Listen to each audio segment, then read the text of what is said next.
Hello everyone, আসসালামু আলাইকুম। আশা করি সবাই ভালো আছেন। আলহামদুলিল্লাহ আমিও ভালো আছি। বিকেলবেলা বাসা থেকে বের হয়েছিলাম, তো ফ্রেন্ডদের সাথে ঘোরাঘুরি আর আড্ডা দিতে দিতে এই দিক দিয়ে সন্ধ্যা হয়ে গেছে। বেসিক্যালি সন্ধ্যার সময় তো সবারই একটু একটু ক্ষুধা লাগে, তো বাসায় থেকে তো নাস্তা করা হয়তো, তো বাইরে বের হয়েছে, আমার এদিক দিয়ে অনেক ক্ষুধা লাগছে, তো ভাবলাম যে হালকা পাতলা কিছু খেয়ে নেই। এদিক দিয়ে হাঁটতে হাঁটতে আর ভাবতে ভাবতে মাথায় আসলো যে চিকেন চাপটা খাওয়া যাক, যেহেতু হালকা পাতলা ক্ষুধা লাগছে, তো চিকেন চাপটা খাইলে আর কি ভালো লাগবে। আর অনেকদিন ধরে চিকেন চাপটা খাওয়া হচ্ছে না, তো ভাবলাম যে আজকে চিকেন চাপটাই খাবো। তো যেই কথা সেই কাজ, ভাবতে দেরি বাট মারুফ হোটেলে আসতে দেরি হয় না, আপনাদেরকে সাথে নিয়ে ঝটপট করে মারুফ হোটেলে চলে আসলাম। আর সেই ফার্স্টে আমাদের অর্ডারটা দিয়ে ফেলছি, তো আমরা যা যা আর কি খাবো, তো তারা আর কি 15 মিনিটের ভিতরে আমাদের খাবারটা রেডি করে দেন, আমাদেরকে দিয়ে যাবে। তো তারা খাবারটা রেডি করতে থাক, এই ফাঁকে আপনাদেরকে একটু ভিডিও করে দেখাই তারা কিভাবে খাবারগুলো রেডি করে থাকে, আর তাদের সম্পর্কে কিছু ইনফরমেশন শেয়ার করা যাক, চলুন। আর মারুফ হোটেলের কথা কি বলবো, শালনার মধ্যে সবারই মারুফ হোটেলের খাবারগুলো অনেক বেশি ভালো লাগে, আমারও অনেক বেশি ভালো লাগে পার্সোনালি। যদি চাপ, গ্রিল নান বা হালিম টালিম খাইতে ইচ্ছা করে, তাহলে আমি ডিরেক্ট মারুফ হোটেলে চলে আসি। অন্য সব হোটেলে আমার খাবারগুলো ভালো লাগে না, বাট মারুফ হোটেলের খাবারগুলো অনেক বেশি ভালো লাগে। শুধুমাত্র যে আমারই মারুফ হোটেলের খাবারগুলো ভালো লাগে তা কিন্তু নয়, শালনার মধ্যে যারা আছেন তারাই ভালো বলতে পারবেন কোন হোটেলের খাবারগুলো বেশি ভালো লাগে আর কোন হোটেলে বেশি ভিড় হয়। আরো আচ্ছা, আর একটা কথা তো বলতেই ভুলে গিয়েছি,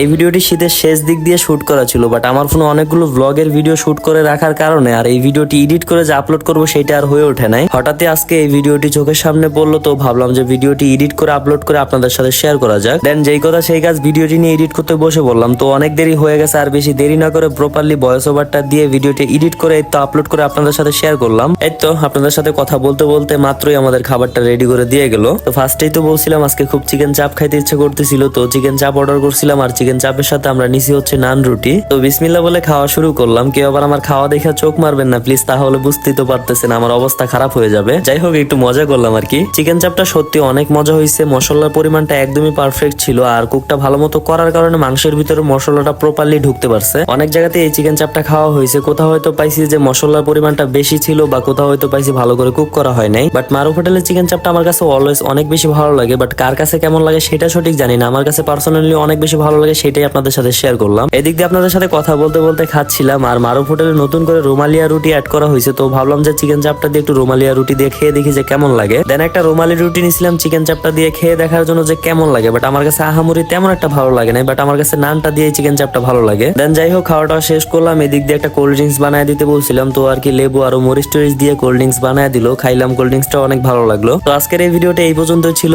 আর ভিডিওটা এখানেই শেষ করে দিব। এই ভিডিওটি আপনাদের কাছে কেমন লেগেছে অবশ্যই কমেন্ট করে জানাতে পারেন, আর যদি ভালো লেগে থাকে অবশ্যই লাইক কমেন্ট শেয়ার করতে ভুলবেন না। তো দেখা হচ্ছে আপনাদের সাথে অন্য কোনো ভিডিওতে, সেই পর্যন্ত সবাই ভালো থাকবেন। আল্লাহ হাফেজ, আসসালামু আলাইকুম।